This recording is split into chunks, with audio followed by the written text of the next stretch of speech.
హరే కృష్ణ. ఈ జీవుడు ఎవరి దగ్గర శరణాగతి పొందాలి? ఎవరి దగ్గర శరణాగతి పొందాలంటే ఆ భగవంతుడు శ్రీకృష్ణుడి దగ్గర శరణాగతి పొందాలి అన్నమాట. ఎందుకంటే జీవునికి తెలియదు ఎవరు మంచి వారు ఎవరు చెడ్డవారు అనేది తెలియదు, కానీ ఆ భగవంతునికి తెలుసు.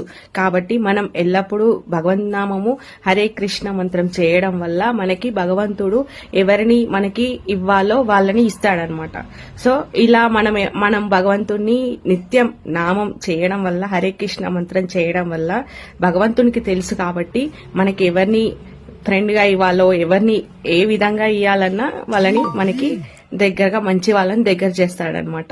సో అదే మనం అనుకో మాయ ఉంటుంది. మాయ ఏంటి, వాళ్ళు మంచి వాళ్ళుగానే అనిపిస్తారు, కానీ వాళ్ళ యొక్క ఒక టైం వచ్చినప్పుడు అప్పుడు ఎవరి మన వాళ్ళు, ఎవరి పక్క వాళ్ళు, ఎవరు మన వాళ్ళు కాదు అనేది తెలుస్తుంది అనమాట. మాయ మనకి ఏం ప్రేరేపణ చేస్తుంది అంటే ఒక ఇతను మంచోడే, ఈమె మంచిదే అని ప్రేరేపణ చేస్తుంది.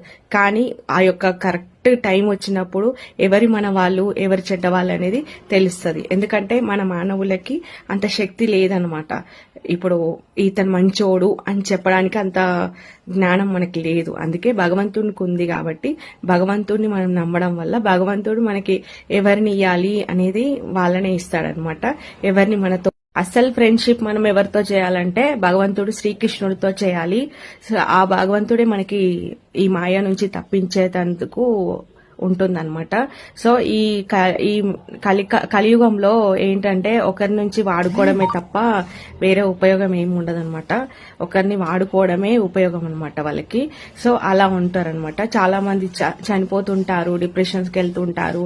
అంటే సరైన మార్గం, సరైన ఫ్రెండ్ దొరకకపోవడమే కదా ఇది ఒక కారణం అనమాట.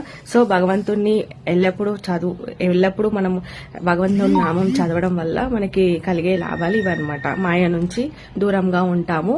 మనకి భగవంతుడు ఏది ఇవ్వాలో అది ఇస్తాడనమాట. హరే కృష్ణ.